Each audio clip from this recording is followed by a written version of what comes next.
Салам алейкум сайғылы серджілер, эфирде заман күнде вамандалып кечкен ең актуаль хаберлер бізім яйнымызда. Екі мejlis азасы Нариман Жилял, Илми Умеров и Құрылтай Саляв комиссиясынан елбашысы Заир Смедляевны Кенеде Русияның тақиқат комитетіне чағырдылар. Ресми себеп санки кечкен сене февральның 26-сында олған митинг бойынша, яңы инжеліклері бойынша суаллер. Мejlis елбашыларының невбетеки соравы августың 1-не тайынленді. Бұқын есе Анкарада бұтын дүния Қырым-Татар конгресі башлайжақ. Тәфсилатлыжа бізім левхамызда. Құрылтай Саляв комиссиясының елбашчысы Заир Смедляев ве екі мejlis азалары Илми Умеров ве Нариман Жилял үшін екінші бұтын дүния конгресі арфесінде соравға желпнаме апансыз кібі көрінмей. Олар давитнаме олачағында шубеленмейділер. Еще вчера, когда я узнал, что помимо меня на допрос сегодня вызвали Ильми Умерова, Заира Смедляева, то есть тех людей, которые, на мой взгляд, наиболее активно информируют всех о происходящем здесь в Крыму, мы сразу, даже не сговариваясь, поняли, что и ожидали, что, скорее всего, будут предприняты некоторые действия, которые воспрепятствуют нам покинуть Крым для участия в Конгрессе. Однако, как и ожидалось, немножко говорили мы об этих событиях. И основная задача была это таким образом не дать возможность участвовать в работе Всемирного конгресса крымских татар, который будет проходить в городе Анкаре. Нариман Жилял ве Заир Смедляевны кечкен сене февральның 26-сында олғаны вақиялар бойынша сұраған олмасалар, Илми Умеровнен субетіні ярынға кечірділер. Бүгін есе тақиқат комитетінде Умеровге та Бақчысарай район мемуриет елбашчысы вазифесінде олған вақиялар бойынша суалер берділер. Илми Умеровны сұрауға июльнің 30-сында да чағыра білелер. Мен белесем бұл мақсыз япылған ши, мejlisin рехберлері bu конгресске барып оламасынлар деп. Мен білмеймін, ярын бәкім да бір шет үшін тапажақлар. Я подписка они выезде алажақлар, я да білмеймін, Кенеде бір-ек күнден да чағырajақлар. Чүнки қанун бойынша обязан мұтлақ келмек керек беле мерасимлерге. Нариман Жилял ве Заир Смедляевқа низбетенде татқиқатчылар өзгөнлігінен айрылмадыр. Оларға енді бүгін августың 1-не невбеттеки сұрауға желіпнаме тұтырдылар. Окуну есе Анкарада екінші бұтын дүния Қырым-Татар конгресі башлайжақ.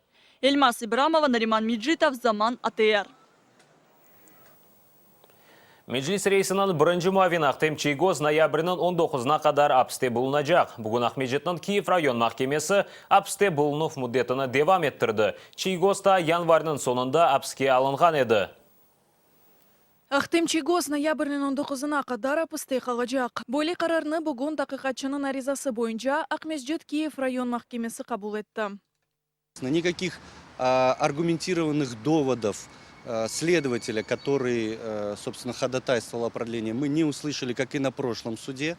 Опять-таки, это некие незавершенные там действия и так далее, и так далее. При этом адвокат отметил, например, что судмедэкспертиза по закону проводится всего лишь в течение месяца, а уже прошло 11 месяцев с митинга до начала до ареста Ақтема Чийгоза, уже полгода завтра, как Ақтем Чийгоз находится под стражей.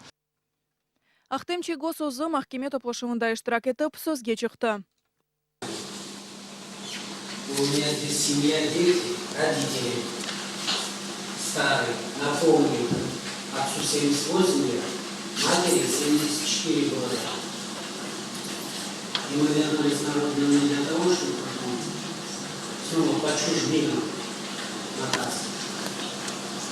Поэтому никаких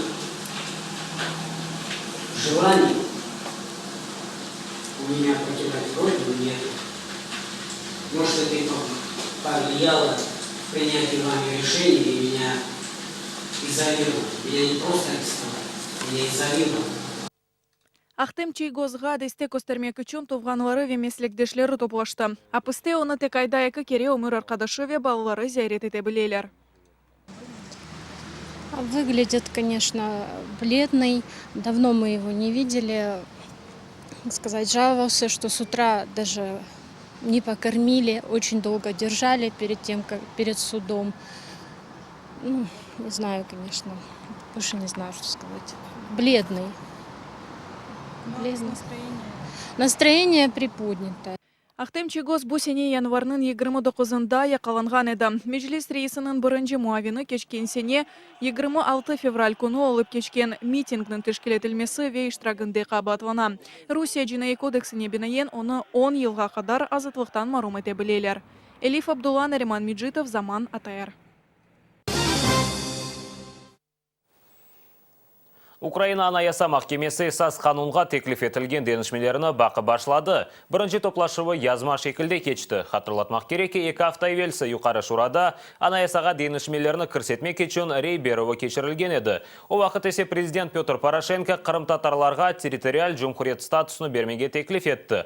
Вебу статусны эсас қанунда қайдетмек керек олғанны білдірді. Бұл денішмелер анаясаға кірсетілі білежек мұ, йоқ мұ кебі суалерге біздің мұқберлеріміз жевап қыдырмаға тырыштылар. У дальших етапах своєї роботи я прошу Конституційну комісію дослухатись до лідерів кримсько-татарського народу і передбачити, що Автономна Республіка Крим, як невід'ємна складова частина України, є національно-територіальним утворенням, через яке кримсько-татарський народ реалізує своє право на самовизначення. Внести такі правки в Конституцію зараз практично нереально, каже депутат від Народного фронту Георгій Логвінський. На його думку, для початку треба прийняти закон про кримсько-татарський народ. Також Верховна Рада має підтримати декларацію про малочисельні народи. Мне трудно пояснить, что имел в виду господин Порошенко, говоря об национальной автономии, после того, как был уже подан законопроект об изменении Конституции, о децентрализации, где именно и должно быть это отражено. Поэтому мне кажется, что здесь больше какой-то информационный повод привлечения внимания, чем реальное действие. На реальні дії потрібен час, каже віце-спікер парламенту Оксана Сироїд. Що ж до пропозиції президента, переконує, вона та її фракція зміни по статусу кримських татар готові підтримати. Проблема кримських татар і відображення їхнього статусу у Конституції, вона залишилася поза увагою через те, що пріоритети політичні, на жаль, були зовсім інші. То якраз треба було говорити про особливий статус кримських татар, а не особливий статус окремих районів Донецької та Луганської областей. Це те середовище, яке потребує особливого статусу. Це середовище, це ті люди, які потребують особливого захисту сьогодні. Член Конституційної комісії Рефат Чубаров розповідає, зараз разом з юристами готують свої пропозиції. Документ буде готовий вже в вересні. Сподівається, що на другому етапі своєї роботи Конституційна комісія їх врахує. Ми намагатимемося вписати ці норми таким чином, щоб перше, щоб кримські татари, як корінний народ, вони затвердилися в тому, що Україна дійсно рахується з їх правом і дійсно правовий статус Криму буде змінений після деокупації Криму. Чому зміни по Криму не могли внести цього разу, ми попросили прокоментувати депутатів всіх фракцій парламенту. У прес-службі опозиційного блоку нам відповіли, що зараз їх депутати працюють на округах, тож не мають можливості з нами спілкуватися. Інші – на канікулах поза межами Києва. Юристи ж кажуть, щоб врахувати пропозицію президента про статус кримських татар, треба знову збирати Конституційну комісію, затвердити зміни і знову йти до Конституційного суду. А це в кращому випадку може затягтися до весни наступного року. Наталка Калінка, Олег Казикин, Заман, АТР. Құршынсыз референдум ве иш адамларынан өлдірілігі. Бөле шәрнен Ялтада иш адамлары наразылық акциясыны кечірділер. Юзлернен ішчілер шер меморият бинасы янында топлаштылар. Ерлі Урба базарының сатыжылары чаршының реконструкциясына қаршы чықтылар. Топлашқанлар білдіргенне көре, олар өз ерлеріні жоя білелер. Митинг иштиракчилері табут кетірділер, иш адамларының женазесіні кечірділер. Нас поставили перед фактом. И все. А то, что каждый день мы находимся в страхе и постоянной тревоге, что наши семьи останутся без средств к существованию, никого не волнует. Если предприниматели пойдут по миру, или мы пойдем с протянутой рукой,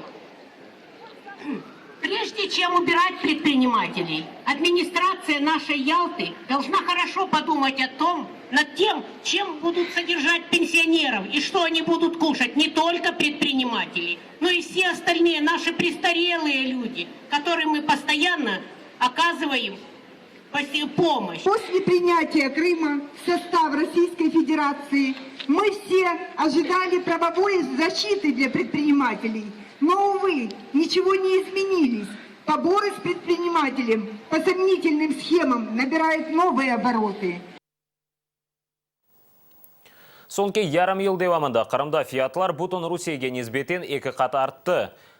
6 ай девамында шайт мақсулатларына фиятлар 22%-ға көтерілді. Бұл ақта Қырымнан Рус мемориятынан статистика бөлігі білдіре. Русияда есе ашайт мақсулатларына 11%-ға паллашты. Украинада есе статистика идаресі берген малыматқа көре мақсулатлар фияты 0,5%-ға эксілген.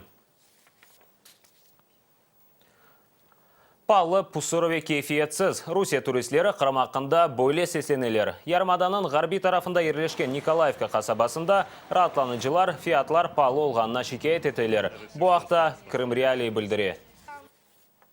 Цены бешеные. Как с ума сошли. 1200 рублей машина, 20 километров везет. Таких цен нету в Норильске, нету в России нигде, в Сочи нет таких цен.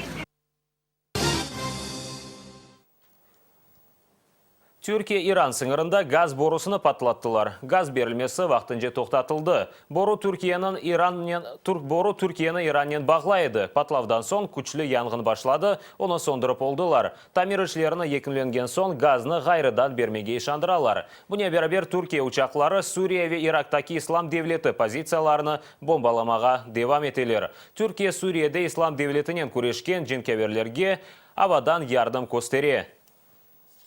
Наша цель – усилить позиции сирийских повстанцев в борьбе против группировки «Исламское государство», а также некоторых отрядов свободной сирийской армии, способствовать тому, чтобы они могли взять контроль над территориями, освобожденными от ИГИЛ, а также предоставить им защиту с воздуха. Без поддержки с воздуха они не смогли бы взять контроль над этими территориями. Қырымда койве шерлерінің тарихи топонимикасы қайтарылмай жақ. Ярмаданын Рус мемориеті Қырымда 150 тарихи аднен табло ерліштірмеге шандыра. Эвелсі чешіт Украина экспертлері білдіргенде көре санки Украинада коммунизмге қаршы қабыл етілген қанун есасында тарихи адларына қайтармақ мүмкіндір. Тарихшілер есе еминлер. Шымдыки вазиетте тарихи адларына қайтармақ пек зордыр. Но в первую очередь крымско-татарская культура, она уникальна, да, и особенно она проявляется в топонимии Крыма. Естественно, сегодня сложились так обстоятельства, что вернуть старые названия, крымско-татарские названия, которые отражают эту культуру, да, нашего народа, невозможно и нереально. Сегодня заявляют о том, что там будут ставить таблички с крымско-татарскими названиями, но не знаю, насколько это вообще эффективно, потому что просто добавить таблички с крымско-татарскими названиями сел и городов Крыма и заявлять о том, что это великое дело, но это несерьезно. Конечно же, старые географические крымско-татарские названия, топонимы, а вместе с тем и аронимы, и гидронимы, они обязательно вернутся. Да, историческая справедливость, она непременно восторжествует, но на это нужно время. Бұрынжы мұстақыл Қырым-Татар Авдет газетасы бұл сене 25 жылығына қайдеті. Бұл вақыт девамында насыл денішмелер олды ве насыл шарайтлерде бүгін газета қадимлері чалыша, тәфсилатлы жа бізім левхамызда. Авдет газетасы бірінші кере 1990 июль 15 күні шыққан еді. Қырым-Татар халқы үшін бұл ең ойым вақиадыр. Біріншіден, біздің халқымыз о заманларда Қырымға қайтмаға башлаған еді. Екіншіден, Авдет газетасының адынен бағладыр. Газетаны Мустафа Джемилев адландырды. О вақытта газета наразылық митинглер муваққат ве халқымызден бағлы чешіт суалер ақында малюмат берейді. Бұндан да ғайры Авдет шиддетлі политик мевзулар ақында сөз сүрсетейді. 90 сенелері башында Қырым бұл мевзуларға зенгін еді. Заман деніштірумен берабер Авдет газетасы да деңішті. Оның сәйфелерінде аналитик ве медениет малюматлар чықы башлады. Мейданға келген вақытта газета бірқач кере ось адресіні деңіштірді. Соңғы елларда оның муаририеті фон Крым бинасында межелесенында ерлішейді. Ләкин 2014 сенесінде ерлі акимиет ве махкеме муаририетке бұл бинаны терк етмеге мечбур етті. Бүгінгі күнге газетаның өз бинасы аля да жоқ. Ләкин бұна бақмадан Авдет çalışмаға девам еті.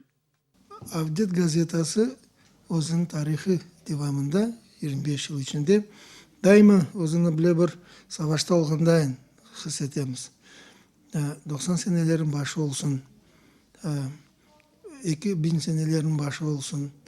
Айнықса бұна бұл сенелерде біз үшін bu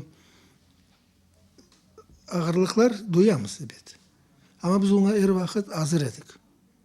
İçin deseniz biz aslında kimsenin de o vakitte bizge karşı durgan insanlar olsun, partiyalar olsun, hükümet strukturalar olsun, biz de onlara karşı işte nispeten her vakit özümüzün tük tutaydık.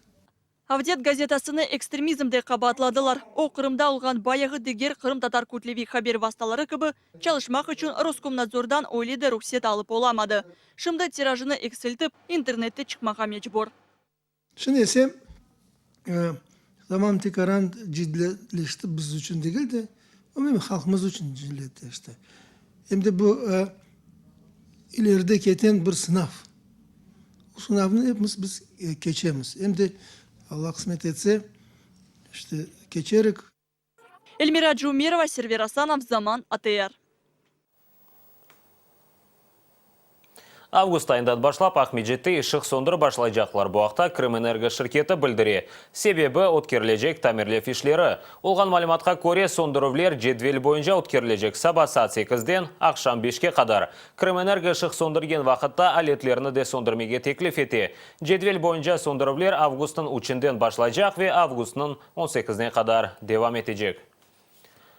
Bu noktada yayınımızı yekunleyimiz. Vaqt olğanı gibi yayınımızı bu yükünü devam eti. ATR ile olunuz.